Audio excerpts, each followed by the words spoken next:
네, 바로 이어서 김기성 앵커가 꼽은 이슈 2 함께 해보겠습니다. 네, 오늘 이슈 다양한 이슈들이 많이 있는데요. 우선 대만 이슈부터 좀 짚어보도록 하죠. 대만을 둘러싸고 군사적 긴장이 높아지고 있다면서요? 네, 그렇습니다. 요즘 들어서 그 대만 해역 부근에 관련된 기사들 보시면은 이거 며칠 전에 나왔던 기사 아니야?라고 느끼시는 분들이 많을 겁니다. 네. 왜 그런가 하면은 그만큼 빈번하게 지금 군사적인 움직임들이 있기 때문입니다.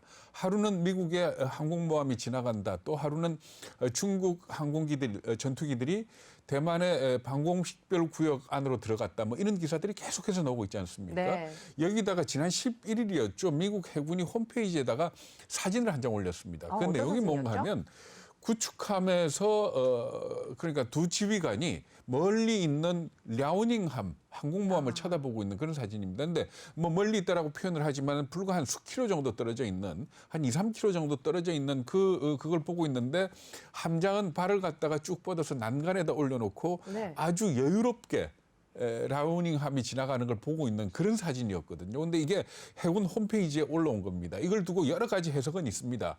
뭐 예를 들어서 미국이 야, 라우닝함 우리가 보고 있어. 뭐라는 그런 뜻으로도 해석을 하고 하지만 어쨌든 간에 미군 군함하고 중국의 항공모함이 그렇게 가까운 거리에 있을 수 있다는 것 자체는 뭔가 어떤 요인이 생겼을 때 문제가 될 수 있는 상황이다. 그렇죠. 이렇게 볼 수가 있는 거거든요. 그래가지고 블링컨 국무장관 같은 경우에는 11일 날이었죠. 이거 올린 날 같은 날 뭐라고 얘기를 했는가 하면 중국이 힘으로 현 상황을 바꾸려 그러면은 굉장히 큰 실수하는 거다라고 거의 경고성 발언을 띄우기도 했습니다. 네, 미중 간의 갈등이 점점 더 불이 이제 불거지는 게 아닌가라는 생각도 드는데 중국도 강하게 반발하면서 또 경고 메시지를 남겼다면서요? 네, 그렇습니다. 그러니까 14일 어저께죠. 중국 국무원의 대만 판공실 대변인이 기자회견을 했습니다. 그 내용이 뭔가 하면은 아주 강하게 경고를 했습니다. 대만 독립을 추구하는 세력에 대해서 독이 든 술로 갈증을 푸는 것하고 같다라고 얘기를 하고 대만을 재앙으로 몰고 갈 것이다. 이런 얘기를 했고요. 그리고 네. 하나 아주 눈에 띄는 대목이 있는데 뭐라고 얘기를 했는가 하면은 지금 현재 대만 부근에서 중국이 군사훈련을 하고 있지 않습니까? 네. 이 군사훈련이 대만과 미국의 유착을 억제하겠다라는 그런 의미를 가지고 있다. 그러면서 이런 결심이 말로만 그치는 건 아닐 거다. 그러니까 그런 군사훈련이 실제 행동으로 갈 수도 있다라는 뜻의 그런 경고를 한 겁니다. 네, 지금 보니까 또 미국은 또 중국의 반발에도 불구하고 대만과의 또 관계를 조금 돈독히 하려고 하는 것 같아요.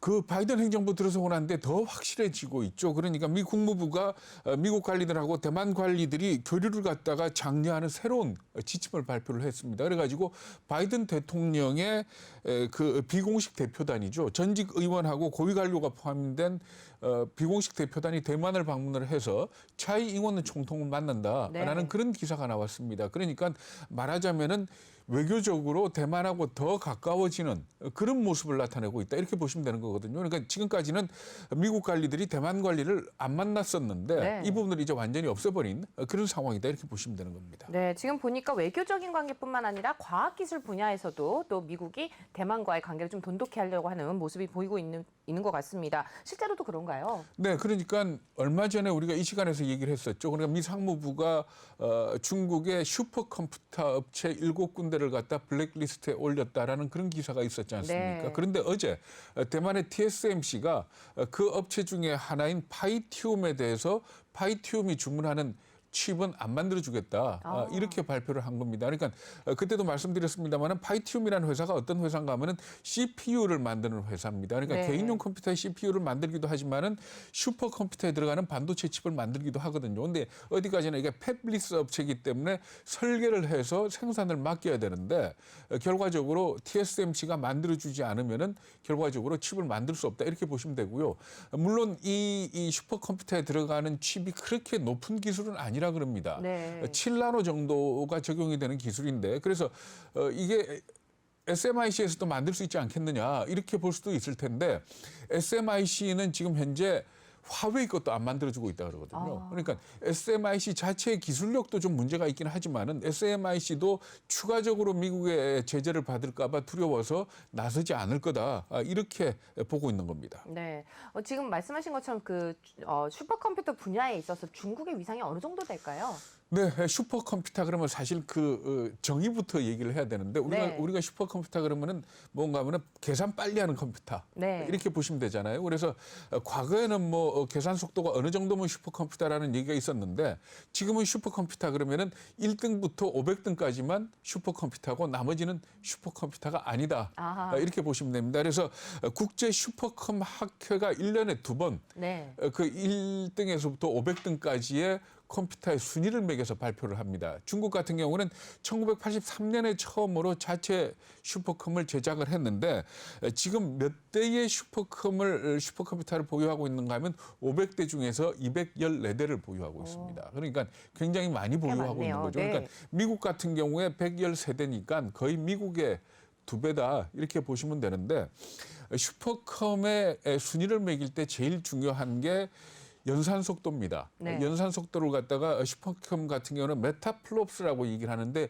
1초에 1경번 계산하는 걸 메타플롭스라고 한다고 네. 그러거든요. 근데 지금 현재 세계 1등 그 슈퍼컴퓨터는 일본 겁니다. 후카쿠라는 슈퍼컴퓨터인데 무려 486 메타플롭스 계산 능력을 갖고 있다 그러니까 뭐 이거 계산해 봤자 네. 그러니까 1 메타플롭스가 어느 정도인가 하면은 70억 명이 400년에 걸쳐서 계산하는 양이라 그러니까 도저히 뭐 그건 아니겠죠. 그래서 보면은 1등은 일본 컴퓨터, 2등, 3등은 미국 컴퓨터, 그리고 4등이 이 중국의 써웨이라는 슈퍼컴인데 그러니까 그만큼 말하자면은 이 슈퍼컴퓨터의 대수는 많지만은 어떻게 본다면은 질은 좀 떨어진다 이렇게 얘기를 할 수 있고요. 참고로 우리나라 슈퍼컴퓨터는 21등입니다 현재. 네. 그러니까 상당히 많이 떨어져 있다 이렇게 보시면 되는데 슈퍼컴이 왜 중요한가 하면은 전번에 그 파이티움을 블랙리스트에 올린다라는 기사가 나왔을 때도 말씀을 드렸습니다만은 예를 들어 극초음속 미사일을 만들어 가지고 쐈을 때